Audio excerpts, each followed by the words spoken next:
आज रविवार 8 जनवरी 2023 दोपहर के बाद लगभग 3 बजे का समय था। मैं और मेरी पत्नी कार से रामपुर से गाजियाबाद के लिए घर लौट रहे थे। बाहर बहुत ठंड सूरज लगता। आज छुट्टी पर है। हाईवे के दोनों ओर खेत लहरा रहे हैं। कहीं सूखी हरी पत्ती लिए हुए गन्ना तो कहीं हरियाली लिए गेहूं का खेत और कहीं दूर तक पीली सरसों के फूल दिखाई देते हैं। सड़क किनारे चलते हुए ट्यूबवेल को देखकर अचानक रुककर खेत तक जाने की इच्छा जागृत हुई। हमने सड़क से नीचे उतारकर गाड़ी खड़ी की और पति पत्नी खेतों की ओर चल दिए। ट्यूबवेल के पानी को छूकर देखते हुए हमारी नजर पास के खेत में काम करती एक महिला पर पड़ी। हम दोनों बरबस उसके पास पहुंच गए। वह लंबे कद गोरे रंग की एक उम्र दराज बुजुर्ग महिला थी। मेरी पत्नी ने उत्सुकतावश उस महिला से पूछा, आप क्या कर रही हैं? उसने बताया, वह लहसुन की फसल से घास निकाल रही है।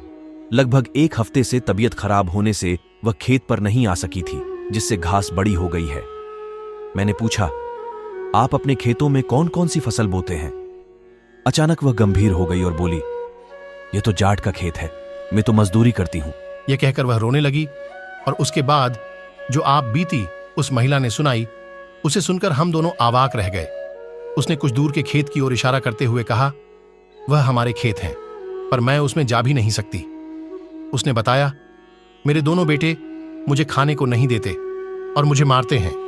यह बताते हुए वह फिर रोने लगी। उसने पैरों में जो चप्पल पहन रखी थी उन्हें दिखाते हुए बताया कि ये मेरे पैर से छोटी हैं, जो खेत की मालकिन ने तरस खाकर अपनी पोती की पुरानी चप्पल दे दी है। उसने बताया, 3 लड़कियों के बाद बहुत दिनों के अंतर से 2 लड़के हुए थे। हमने बड़े प्यार से इन्हें पाला था। लगभग 12 साल पहले मेरे पति का देहांत हो गया था। तीनों लड़कियों की शादी वह कर गए थे। दोनों लड़कों की शादी मैंने बाद में की थी। उस महिला ने एक बार फिर आंसू पोंछते हुए बताया कि मैं हापुड़ की लड़की हूं। मेरे पिता काफी पैसे वाले व्यक्ति थे। हम 3 बहनें हैं, कोई भाई नहीं है। मेरे पिता अपने घर दामाद रखना चाहते थे, परंतु मेरे पति को गांव और खेतों से प्यार था। पिता की संपत्ति का हिस्सा बेचकर मैंने अपने पति की इच्छा से यहां गांव में खेती की जमीन खरीदी थी।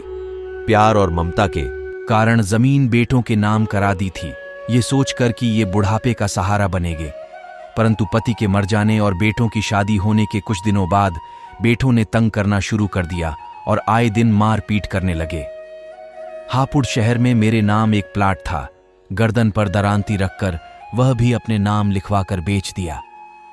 वह बात करते करते रोने लगती थी, जिसे देखकर हम दोनों को अत्यंत कष्ट का अनुभव हो रहा था।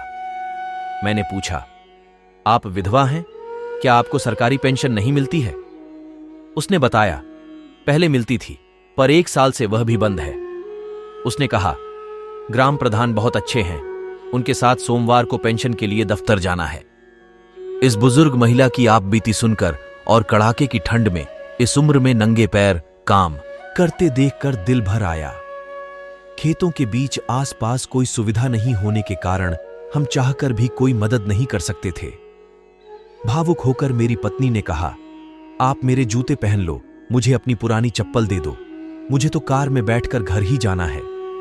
यह सुनकर वह महिला हाथ जोड़कर मना करने लगी कि बेटा, बहू नाराज होंगे, मारेंगे कि कहां से लाई है। विवश होकर मेरी पत्नी ने 500 रुपए देते हुए कहा कि माताजी आप जूते खरीद लेना।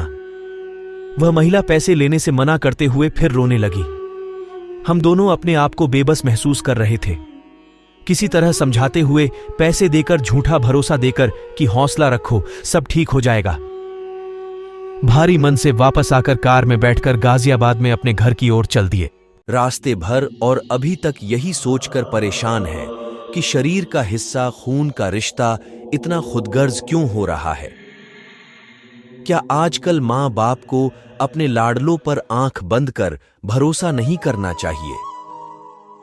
अपने भविष्य का इंतजाम खुद अपने बलबूते नहीं करना चाहिए?